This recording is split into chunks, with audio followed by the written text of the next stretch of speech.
first McDonald's burger in 2 months. Okay, let's get this going. This episode is going to be quite different in comparison to the rest of the season, mainly because this does not feature any specific creator. It's just me answering some questions. I've done around 7 episodes so far. Well, I've published 7 episodes so far, and I feel I've built somewhat of a very niche audience, which is fantastic. And I thought somewhere in the middle of the season, I wanted to have a Q&A where I can engage with the community that I'm slowly building and just, answer a few questions that some of you might have and basically just be in touch. It's very straightforward. Q&A, ask me anything. I posted stuff on my Instagram. You can follow me at Tausif Akkas. At Tausif Akkas. And of course, you can sign up to my newsletter. I did say I wanted to send out every week, but obviously the release schedule and everything else that's happening in the world right now.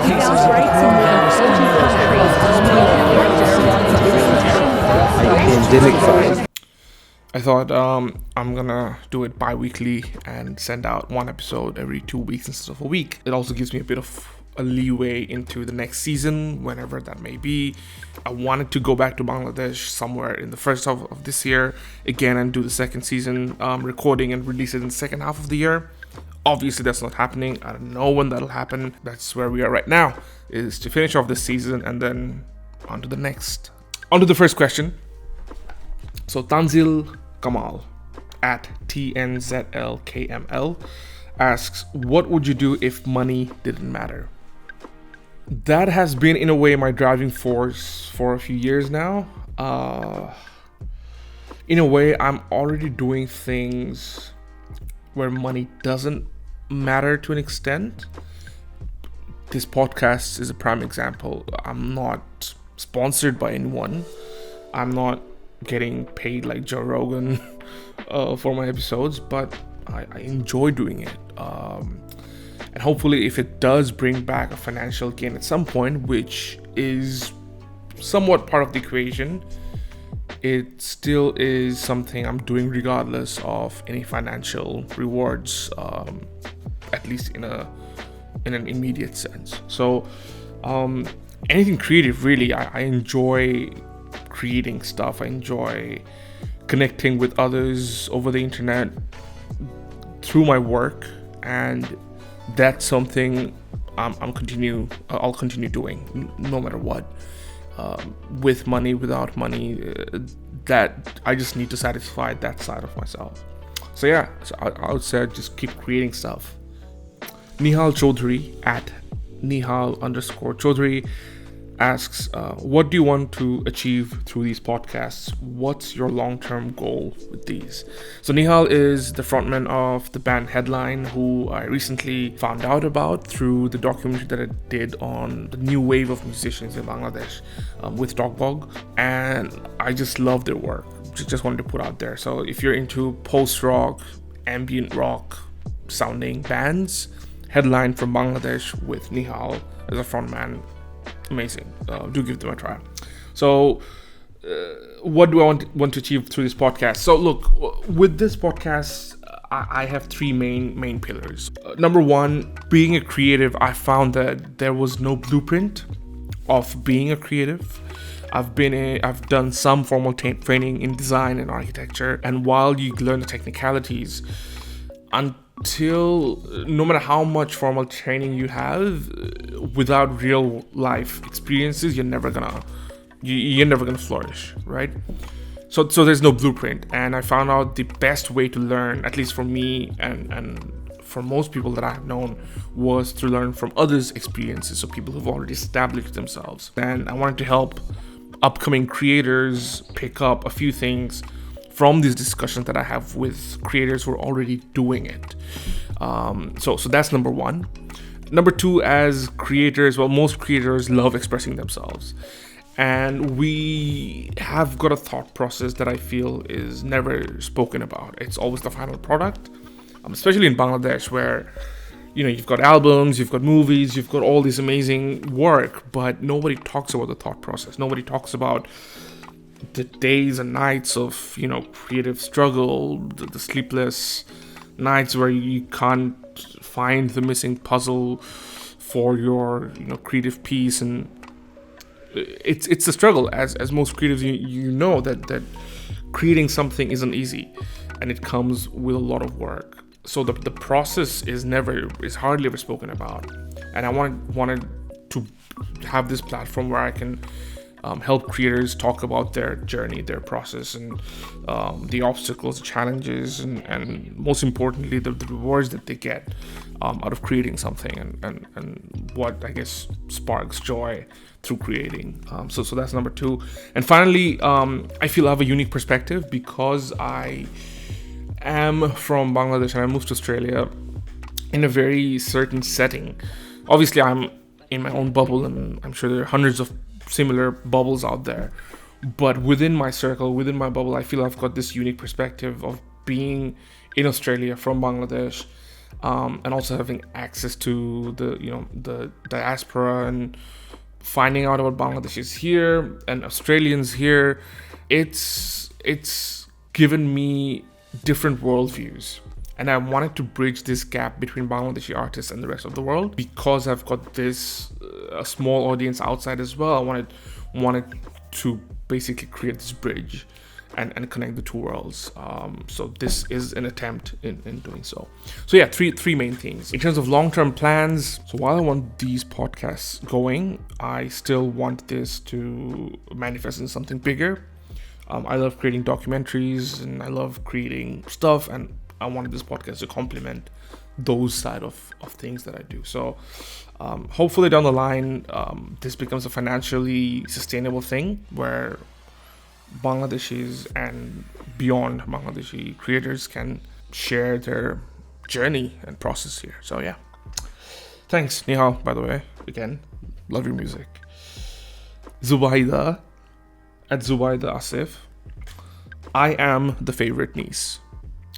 So first of all, Zubi, that's not a question, but given that my other niece does not have direct access to this video or this podcast, I can somewhat confirm that you are indeed the favorite first niece. We will go into a audio question now, thanks to Fahim, who is at Fahimation_art. He is a brilliant animator and illustrator, and he's been a massive supporter of the podcast from day one. So thank you, Fahim, for the questions and for reaching out. So here's his question. Hey Dosif, it's Fahim here. Just wanted to ask, what got you into filmmaking and podcasting, all these things? Like, what's your source? Like, what's your origin story? I'd love to hear that. Right. So my origin story, you kind of have to go back to the earlier days when I would enjoy drawing as a kid, a fair bit. I just love painting and doing that kind of stuff. So that was my creative angle that I always had.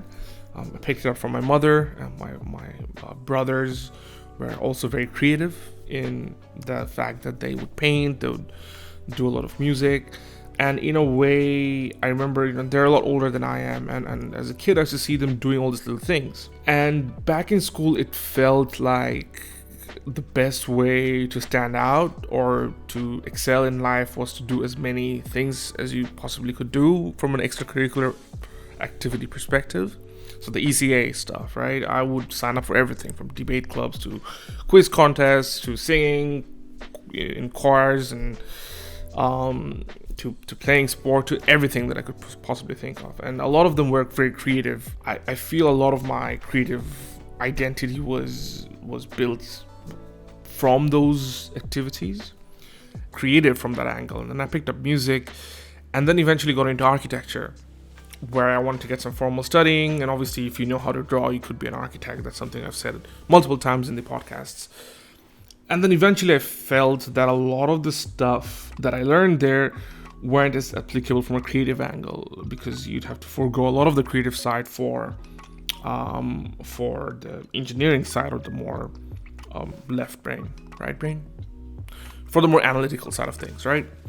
So, which is fine. I love analytical stuff, but that's not why I signed up for architecture to start with.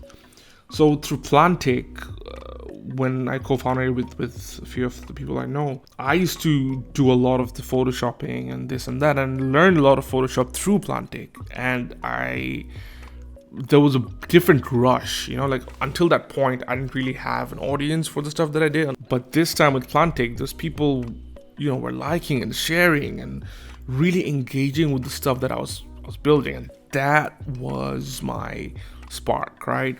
That's when I knew that this is what I want to do. I want to create stuff. Doesn't matter if it's a poster, if it's music, if it's a short film, if it's a video. I just want to create, and I just want to connect. That's really how I got into creating stuff. But you asked about filmmaking as well. Regarding filmmaking, again, it came from Plantic. So I met Ijaz through this thing called Bengali Filmmakers, and in 2014 we collaborated on a project, and that was the first time I produced a short film for Plantic, first time ever, while being away from the country and organizing everything over the phone, and it was amazing. Like the final product is beautiful. Like I still watch it every now and then, and Ijaz had a big part to play in that aspect, and that's where I got into producing stuff and filmmaking. Obviously I'm not an established filmmaker, but from an indie or digital perspective, I love making videos, and that's how I got into it. Thanks again, Fine, for the question. Next one, Saleh. He is part of the Plantic fam, Plantic crew, Plantic staff. So shout out to the Plantic team, Plantic crew, Plantic staff. We have different names. So he's got a two-part question. What got you started with everything creative? Starting from editing A1 videos to working with musicians in Bangladesh. Plus, how do you manage it while still having a job? Thanks, Saleh. Hope you're doing well in Canada. So I think I answered the first part of the question already with Fahim, through Fahim's one.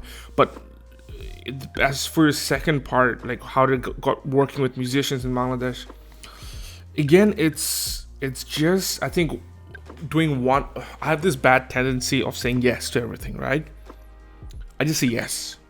Anyone comes up with a project, I'll just say yes. It's very bad. It's terrible, because I then lose control over what I want to do, or how I want to prioritize my time. I struggle with it a lot. But what it has given me in the longer, in hindsight, is that it's opened up a lot more connections. For example, saying yes to the project with Ijaz in 2014 gave him an intro to a few other projects within the Plantic crew, and through links of other people, and it got me a chance to work with Ijaz on other projects outside of Plantic. And when Ijaz, because of his network, because of his great work, he combined with other people in the country to do stuff for Indalo, that's where he reached out to me. Said, hey, we've a good working relationship. Do you want to produce this music video? So it's essentially just through working with people, really, and knowing someone or being open to opportunities. How does Saul Goodman say it? It's a guy who knows a guy who knows a guy, really, and that's how I've gotten to know a lot of these musicians and other people in Bangladesh and beyond. So, power of the internet, man. I love the internet, just love it. How do I manage while still having a job? So over the last year, I've been in transition, right? Prior to that, obviously, I had full-time university. I had full-time 9 to 5, 40-hour, clock in, clock out work, mostly in marketing. What I've always done is whenever I would apply for a full-time job here in Perth, my day-to-day trade, I would ensure that it gave me enough flexibility. It would give me enough flexibility to come home in my world and be able to do what I want to do and still go back and do what I have to do for them.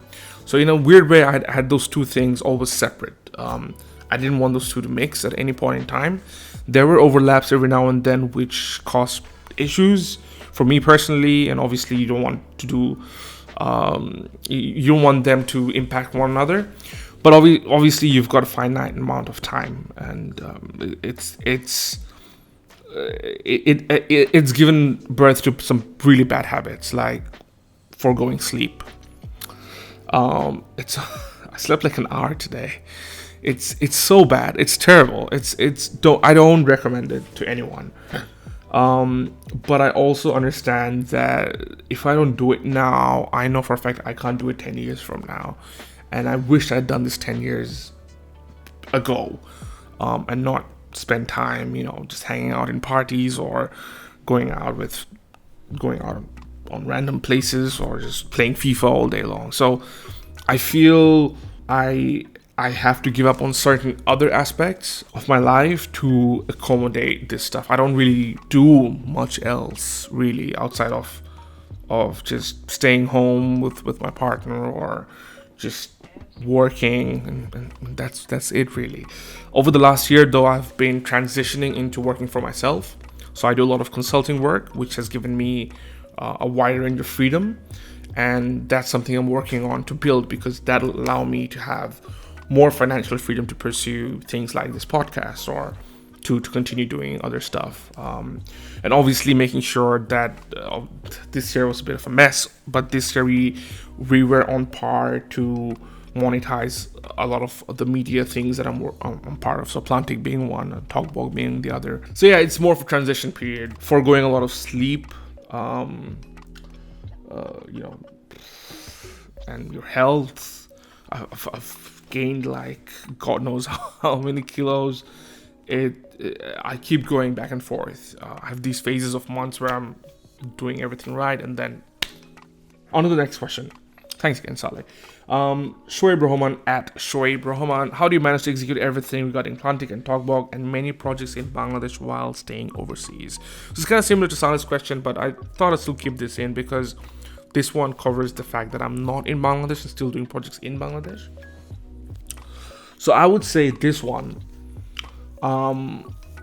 because of Plantic, because of my early experiences with Plantic and working with people I've never met, pulling off events with vendors I've never seen in my life, and just making phone calls at 2 a.m. at night to people and just getting stuff done has given me an incredible amount of experience that will carry with me for the rest of my life. What working with Plantic has done for me is not only opened up opportunities here where I work with multinational companies with offices overseas, but also the fact that I've been able to do a lot more other things like Talkblog and music videos and documentaries and all this other stuff, because I've picked up the skill of communicating with people overseas and over the internet. I love texting a lot. I'm always on the phone. I'm sorry, parents and Samia and whoever else, but that is why I have this capability to connect with anyone, and that has given me the options that open up the options to talk to people wherever they are, whoever they are. Really, I'm gonna sound very philosophical here, but having empathy, okay, having empathy really helped me connect with people even if I've never met them. Just trying to see things from their perspective that's what you should do regardless. This is unsolicited life advice, but you have to put yourself in someone else's shoes before you talk to them, and you have to talk to them in a way where you can connect, where you can, you can't have the higher ground when you're reaching out to people. So reaching out to people, making sure that you have value for them first, and then because there's not, how else will you build trust online? No other way really. You have to have something to give first and be able to connect. And so yeah, that's the overseas component of it. But thanks for it, means a lot. Faik Iskander. I even know what this question is gonna be even before looking at it. When Faik sent me a question, I knew it was gonna be about Liverpool and United, like straight up. Look, Faik is a family friend, but he has been a bitter rival into the whole Liverpool United saga. But funnily enough, we are both England fans, so we get along very, very well on that end. As soon as it goes to clubs, And his question is, would you rather have United get relegated and Liverpool remain trophyless for another decade? United get relegated, but Liverpool is trophyless. Or would you have United in the Premier League and trophyless, while Liverpool go on a record-breaking trophy run for the decade? I don't think I hate Liverpool as much as a United fan, as you think a United fan should. For me, everyone else is irrelevant, right? If United's in the Championship, I am just gonna focus on getting on top. I don't really care if Liverpool's not winning anything, if City's winning trebles every year. It's gonna sting, but I don't support the game to hate on others. I know it's hard to believe that it's coming out from United fans' mouth, but I love the banter. That's why I do the banter. But that's just how it is. And plus, being in Plantek, it's actually taught me to be very unbiased. You just have to be unbiased, otherwise you can't sustain something as long as we have while being biased. So. But would I like to see Liverpool be trophyless for a decade or longer? I mean, it's fun to poke at others' failures. Football question here. I don't know. I should have limited this to not ask me anything, but ask me about creative stuff. Anyway, next question. Pushita at bracheta.mp4 says pushita.mp4. She's a filmmaker. We connected over the podcast actually just a week back, and we spoke back and forth. She's a fantastic filmmaker. She's done some great music videos and is a prominent figure in the Dhaka emerging filmmaking scene. So you should totally check out her work if you haven't already. So her question is, have you arrived at awkward silences or run out of things to say during a podcast? No, I can't remember having done that, mainly because of the amount of prep that I usually take. Like, I really study the person I'm having a discussion with, and always having a list of things. If anything, it always sucked to end the podcast because there's so much more to talk about.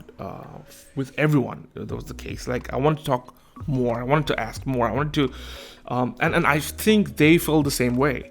Whoever I've interviewed wanted to know more, and talk more and express more. So I've never had any issues of getting into awkward, or running off them to say. Awkward silences once or twice maybe, because sometimes when the flow takes over, you do have some levels of scripted questions, but when the flow takes over, you lose track of the questions that you would have prepped for, and then you go like, and that's why I say a lot of ums in my podcast, which I fucking hate. Like, I need to stop that.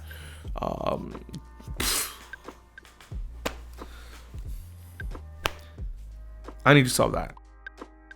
Period. So the next question is from Rashik. It's an audio question. Just wanted to give a quick background on Rashik. And I stumbled upon his work as someone who just creates content. Like, he doesn't care if he's getting 1 view or 500 views or 2,000 views. He just wants to create and share his life and express himself, which I find liberating in a lot of ways. So yeah, it's good to see the amount of persistency he has. This is his question. Hello, Bhaiya, this is Rashik, and I have 2 questions. I would love if you could answer them both. The first question is, how did you come up with the list of people to interview? I see you have a wide variety of people on the list, so how did you make that list? I guess a lot of people might be interested to know. And the second question is, who among the people you interviewed surprised you the most? Thanks for the podcast. I really love the way you are doing the podcast, and I hope to stick around till season 2 and onwards. Thanks for the question, Rashik. So the first part of the question is, how did I select the guests? Because it's something about creating in different forms, especially in digital media. There's multiple things that I was personally interested in. So music, definitely, digital illustration, freelance work, videos, everything and anything that you can think of in different genres or formats of creating. I wanted people that I personally admire as guests for the first season. Now beyond that, not just as creators, but beyond that, because I wanted to help other emerging creators learn how to expand their work and understand social media, because that's the number one vehicle these days to get your work out there. I wanted to interview prominent people who know how to build a following on Instagram, whether it's through creating memes or on YouTube or anywhere else really. I wanted to get their insight as to how do they grow or how do they build a community. And that's why there's this different angles. There's like a different perspective through each of these different guests, and more so because I wanted to have a discussion with them. I always told them that it's less of an interview and more of a discussion on these topics, because in Bangladesh, the concept of going deep into a certain topic rarely exists, at least in my experience. Obviously, I could be wrong, but in my experience, I haven't people go beyond the surface level depth with creators, and I wanted to interview creators who I feel would have at least some level of complexity with their work and the community that they've built over the years. So that's why I've chosen this diverse list of people, and also because since this is a new thing altogether, from my end, I wanted to see what would give me the biggest reach in the most diverse kind of range, through music, through illustrations, through YouTubers, through Instagrammers. Like I'm in a way, even though a lot of these people are in a similar kind of bubble, they still have their own kind of silos. And the second question was, who among the guests surprised me the most? To be fair, nobody really surprised me a lot. It did give me a different outlook and different perspective of who they are as creators and as human beings, but nobody outright surprised me that, oh, I thought of you this way, but you're a completely different person. I feel that when you do as much research as you need to do for a podcast episode that's an hour long, in my case, in most cases, you know a lot about them already. And you look at the previous stories that they would have shared, interviews that they would have appeared, and get a feel of how they are. If I had to pick one though, I would say Rafsan definitely has some surprise elements to his personality, mainly because he's so energetic on camera. Off camera, he's just this really shy, quiet boy, and then as soon as the camera turns on, he's just in your face, like 24/7. The energy spikes are insane. I don't know how he does it. So it's that was probably interesting to see from my perspective. Just that different kind of personality switch based on what he needs to deliver. So yeah, if I had to pick one, it would just be him. But great question, Rashik. I love the question. Another thing as well, Rashik's on a month-long detox for the month of June 2020, which is insane. I know you follow a lot of creators that I follow as well who do similar challenges, but I wish I could go on a month-long detox of social media. That would be amazing. I think I'm gonna try and do a 2-week detox soon, but kudos to you, man. Hope you keep it up, and hope you listen to this on July 1st if you don't listen to it now. Next question, Akib Hasib. At Akib Hasib, who is also a contributor at Shout, the Daily Star, where he's worked with Ruman, who I interviewed in episode 3, I think, yeah. So his question, Akib's question is, who's your next guest that you have planned? Do you plan to keep bringing local creators from Bangladesh, or will you have creators from other countries in the future? So because I've done all of this in December in terms of recording. So this is all pre-recorded. The next guests are Fahad Riaz Khan, who is a fashion consultant for the consulting agency at Verbworks. He's also a content creator. He has been making stuff with his sister, who you might know, Rabah Khan, for the Jhankanagar project, where he started his career. And he's now doing a lot of stuff, cool stuff with fashion. Recently, he's been directing some music videos as well. So yeah, he's my next guest. Next episode. The one after is Asif Bin Azad. So you would have heard of him from the YouTube channel Pi Brothers Limited. He's somewhat of a prominent figure in the OG YouTube community back 5-6 years ago. So his interview was quite interesting as well. Then Tanzim, who has been behind the camera for most of the podcast episodes. So Tanzim is the co-founder and the brainchild of TalkBog. Really, he's the one who really pushed TalkBog to where it is today, and he's helped with the production of the podcast as well. And he's an amazing individual who's created more than like 400 or 500 videos over the year, and I find that fascinating with what he's done. So he's my next guest. And then I have one other extra episode. So it's not a creator or anything like that. It's very personal, but that's an additional episode on top of the whole season. So that's my season. For the next season, though, I wanted to include a lot of international creators as well, but because I want this to be a face-to-face interview, because of COVID-19 and the whole pandemic situation, I don't know if I can do that or if I should do that. I've got a lot of really cool local creators that I know who have massive international audience, like massive.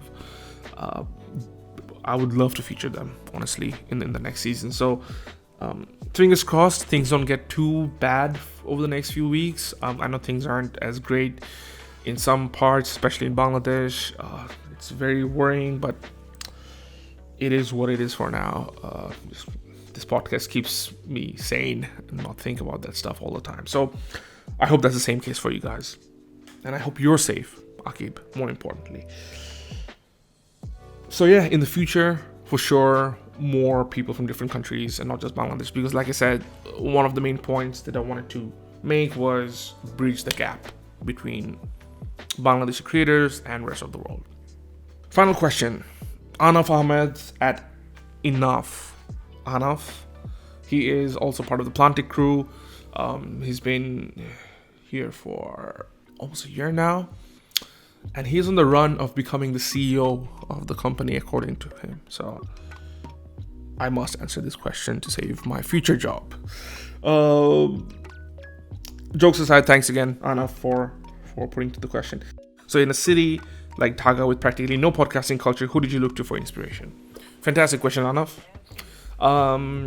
Who did I look to for inspiration? So in Bangladesh, though, even though podcasting isn't a culture, but to be fair, it's an extension of radio shows. So I'm surprised that there isn't a podcasting culture yet, which is also kind of why I wanted to start this, to help bring that mindset in for a lot of the people. But then again, mine's in English, so I know for a fact that it's not going to reach a mass scale in Bangladesh, but at least it'll start having some shockwaves or impact for certain circles. So for me, I have been consuming podcasts since 2012, and that's when actually, I remember Orni, who's a co-founder of Plantic. She came to me with Abir, who's also a co-founder of Plantic, in 2012ish, that hey, let's do a podcast. I'm like, what the hell is a podcast? And they gave me a link from Guardian about football, and Abir used to listen to some economics podcasts, and I was like, yeah, try these things. That was my first interaction of what a podcast was, and since then I've really picked up on listening to different podcasts. However, if I want to cite a direct inspiration, I would definitely name Philip DeFranco. His YouTube videos, in a way, I consume like podcasts, His podcast as well, A Conversation With, is fantastic, with other creators as well. Matt Diavella, he's been brilliant with his podcasts as well. And I also listen to Seth Godin's podcast, Akimbo, which is bloody brilliant. And if you're in the world of marketing, definitely check Akimbo out. It's brilliant. I do want to start something like that as well. If I can't keep on interviewing different creators, I want to go down that path. Yeah, so these are the few people as well that I really looked up to in terms of podcasting. But of course, I listen to a lot of different kinds of podcasts and not just follow them completely. So there are a few people I'll just listen to, or different media companies like Vox has a great podcast as well. Dissect is another one. Gimlet by Spotify, Spotify acquired Gimlet, who does a lot of cool narrative podcasts. So yeah, plenty of inspiration out there, man. But if I had to pick one, it would be the first few I mentioned. I think that's all the questions for now. If I didn't answer your question, I'm sorry. I just need to stick to a time limit. Thank you so much.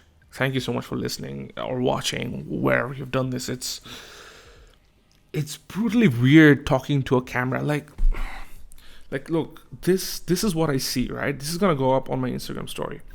When I when I record something, this is what I see. That's it. This is what I see. And it's weird to just talk to a random camera with no one else in the house. So this is what I see. That's it. This is what I see. It's amazing that some of you, even if it's the 4 or 5 of you who listen to me regularly, thank you so much. I appreciate it. The only way to support me is by liking the video, subscribing to the channel. That helps out a lot.